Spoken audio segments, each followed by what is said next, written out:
You're listening to European Parliamentary Research Service podcasts on helicopter money. Is it a cure for what ails the euro area?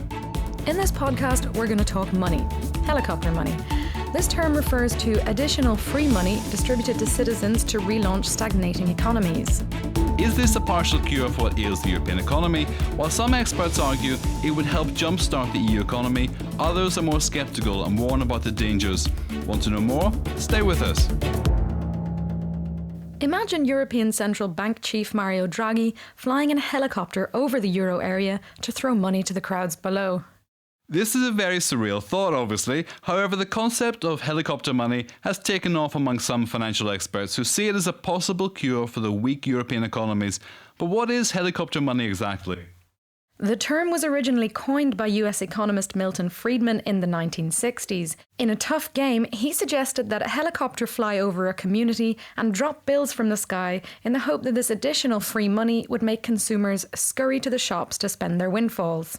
In Friedman's logic, the ensuing surge in demand would revitalise the economy and avert the threat of deflation by persuading retailers to increase prices.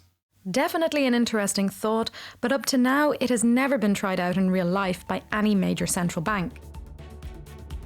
The question is, could it work in the euro area? Let's have a look at the situation first.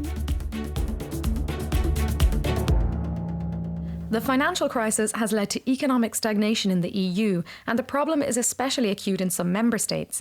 Since 2013, the European Central Bank has been struggling to combat deflationary tendencies, despite cutting its main interest rate and introducing quantitative easing. This strategy is used by central banks to increase the supply of money, for example, by purchasing bonds. And while it's true that it has raised asset prices and caused the euro to depreciate, the new money has failed to stimulate overall inflationary expectations so far. In addition, investments in the euro area are going down, and the difference between what our economy is producing and what it could produce is getting bigger.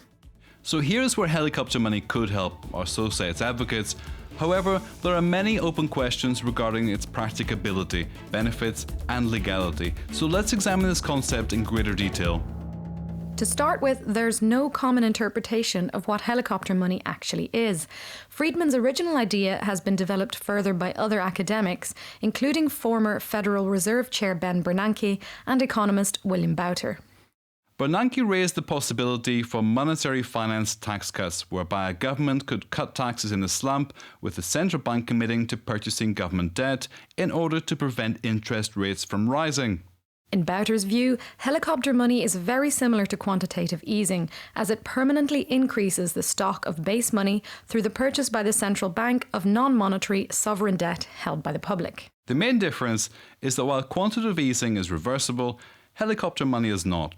So how can the idea of helicopter money be implemented in practice? Providing all households with a 500 or even 1,000 euros lump sum from the ECB. This would not only stimulate growth in countries such as Spain, Portugal or Greece, but it would also improve the image of EU institutions, and the ECB in particular. Although these remain theoretical models, tax rebates in countries such as the US and Australia have increased consumption and GDP numbers. However, there are also arguments against the use of helicopter money. One concern is the costs and its impact on the public sector or central bank balance sheet, but there are also moral concerns. With free money falling from the sky, would highly indebted euro countries pull back from unpopular fiscal and structural reforms? There's also the risk that helicopter money could undermine the stability of the euro and weaken the incentive of the unemployed to find a job. And there are also the legal aspects. Let's examine them.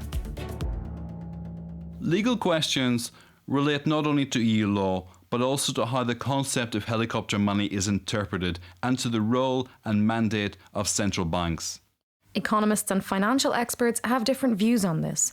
Some experts believe it's permissible under EU law, citing Article 20 of the Protocol on the European Central Bank's Statute, while others argue that the very idea runs counter to Article 123, paragraph 1 of the Treaty on the Functioning of the European Union, which prohibits the direct financing of public expenditure.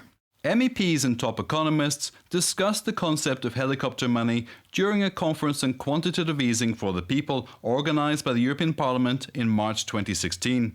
But what stance is the ECB taking on this whole idea? While it's true that the ECB can more or less decide on the monetary policy it wants to pursue, its stance on helicopter money is far from clear. While ECB Vice President Victor Constancio took a reluctant position in December 2015, 3 months later, ECB President Mario Draghi qualified it as an interesting concept with clear accounting and legal complexities, but maybe worth studying. The idea of helicopter money can certainly be understood and implemented in different ways.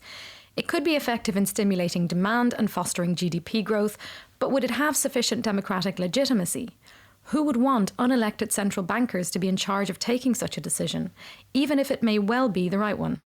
Another reason why independent central banks are cautious about helicopter money is that they prefer assets which they can later sell. Some economists say the nightmare is not the current position of deficient demand, but a potential future of excess inflation they are unable to control.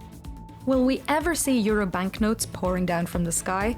Maybe not literally, but what's certain is that discussions about helicopter money are getting ever louder.